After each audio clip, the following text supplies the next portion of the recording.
lagi ng Diyos. Hanggang sa mag-college na ako, sabi ng magulang ko, at sa ringan, tawag ti kwarta, nga pag-eskwela.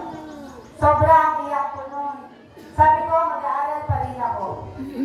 At sa tulong ng mga kapatid ko, pinag-aaral nila ako.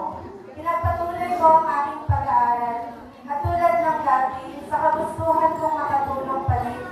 Kung kumpuni, tinakla ko, tatlo lang ang nagkwarta. Na kahit sobrang hirap, hindi ako sumuko. Sa lahat ng pinagdaanan ko hanggang sa nakatapos na ako at nakapasa na sa board exam. Nagpapasalamat ako sa lahat, lalong-lalo na sa ating buong may kapal. Sa kabila ng aking pinagdaanan, may mga bagay na aking natutunan at gustong ibahagi. Una, huwag mo ikumpara ang iyong sarili sa iba. Lahat tayo ay magkakaiba.